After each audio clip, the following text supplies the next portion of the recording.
पहाड़ों के पार हरियाली से घिरा हुआ एक छोटा सा लेकिन बहुत ही प्यारा गांव था।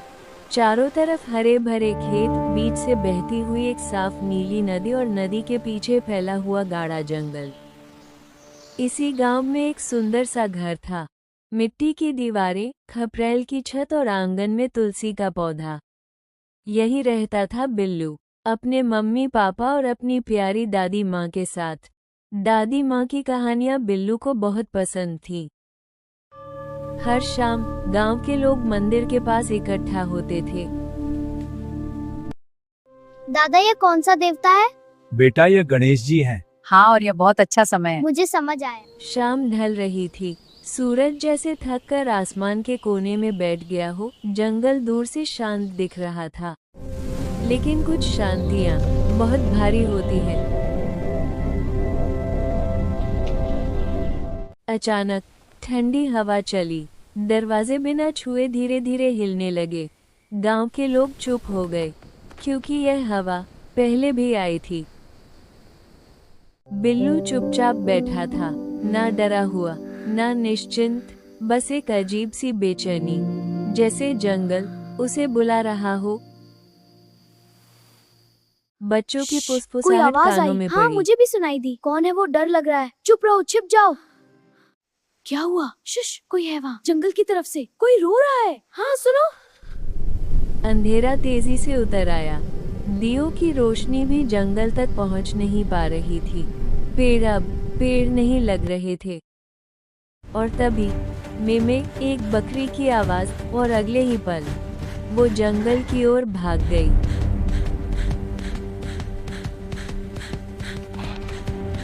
पूरा गांव रुक गया, कोई आगे नहीं बढ़ा। डर ने सबके पांव पकड़ लिए।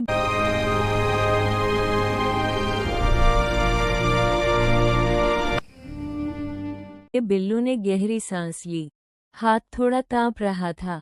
फिर भी उसने टॉर्च उठाई, धीरे से बोला, आप सब यहीं रुके, मैं जाता हूँ जंगल में बकरी को लाने। जमीन ठंडी थी, पेड़ बहुत ऊंचे थे, जैसे झुककर उसे देख रहे हो। पत्तियां हिली, बिना हवा के। बिल्लू रुक गया, दिल की धड़कन तेज हो गई। टॉर्च की रोशनी अजीब साए बना रही थी।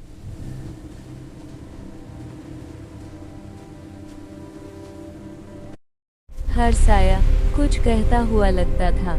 फिर कदमों की आवाज आई। बिल्लू रुका, आवाज भी रुक गई। बिल्लू पीछे मुड़ा, रास्ता गायब था। जंगल बदल चुका था, कोहरा फैलने लगा, आसमान दिखना बंद, बस अपनी सांसों की आवाज। जली हुई जमीन, टूटी लकड़ी, यहाँ कोई पहले भी आया था। तभी एक धीमी आवाज गूंजी, वापस चले जाओ। बिल्लू का शरीर कुछ पल को जम गया, और तभी टॉर्च बुझ गई। पूरा अंधेरा, पूरा सन्नाटा। दूर हल्की सी रोशनी दिखाई दी। अंधेरे में उम्मीद की तरह एक बूढ़ा आदमी खड़ा था, शांत आंखें, थका हुआ चेहरा। वो बोला, डर मत बेटा, मैं जंगल का रखवाला हूँ। जानवरों की रक्षा करता था। वो बोला, डर सिर्फ एक पर्दा होता है। जंगल अब उतना डरावना नहीं लग रहा था। आसमान धीरे धीरे हल्का होने लगा, सूरज निकला। जंगल वही था, लेकिन बिल्लू बदल चुका था। डर अंधेरे से नहीं, डर भागने से होता है।